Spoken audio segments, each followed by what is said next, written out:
ছাতনায় 15 ফুটের সরস্বতী প্রতিমা নজর কাড়ছে সকলের। এবছর সরস্বতী পুজোয় ছাতনা ব্লকের ছাতনা আমরা কজন ক্লাবের সদস্যরা তাদের 13তম বর্ষের সরস্বতী পুজোয় নজর কাড়ল 15 ফুটের সরস্বতী প্রতিমা তৈরি করে। প্রতি বছর অভিনব থিম ভাবনার মধ্য দিয়ে একটা চমক থাকেই এই পুজোয়।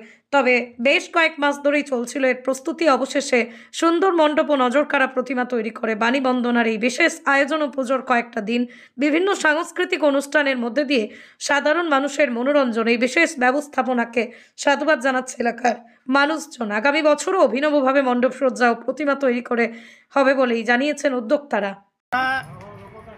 এই আমরা কজনের পরিচালনায় সৌজন্যে বকুলতলা মিলন সংঘ, আমরা এই পল্লীবাসী সমস্ত সকলকে নিয়ে ছাতনা ব্লকের সমস্ত মানুষের সহযোগিতায় আমরা এই বছরে এই 15 ফুট 15 থেকে 18 ফুটের আমাদের প্রতিমা খালি এই খুদে বাচ্চাদের জন্য, স্টুডেন্টদের জন্য, তারা যেন এখানে এসে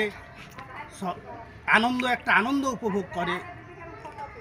সামনে মাধ্যমিক, উচ্চ মাধ্যমিকের কথা মাথায় সেটাও রাখতে হচ্ছে যে তাদের পড়াশোনায় যাতে কোনো অসুবিধা না হয় এবং তার মধ্যেও একটু আনন্দেরও প্রয়োজন আছে। তো তার জন্যে আমাদের এই বছরের 15 ফুটের মা সরস্বতীর প্রতিমা। এই আমাদের ভাইরা আছে গৌতম কালিন্দী, গোবর্ধন কালিন্দী, সঞ্জয় ধীবর, রিন্টু ধীবর, এই সব ছেলেরা আমরা সবাই মিলে এই প্রতিমা করেছি। প্রত্যেক বছরেই করি। বিগত বছরগুলোতে আমরা নটরাজ মা সরস্বতীর প্রতিমা করেছিলাম। এই বছর আমরা এটাই করেছি। দর্শনার্থীদের ভিড় কেমন?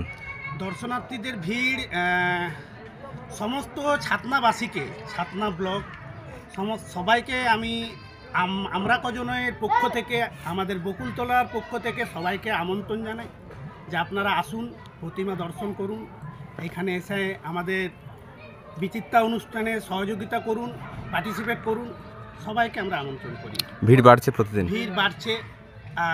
গতকালও আমাদের বিচিত্রা অনুষ্ঠান, নৃত্যানুষ্ঠান এগুলো হয়েছে, আজও আছে, আরও 2-1 দিন আমরা আরও প্রোগ্রাম রেখেছি। কি নাম আপনার? আমার নাম গিরিশ দাস।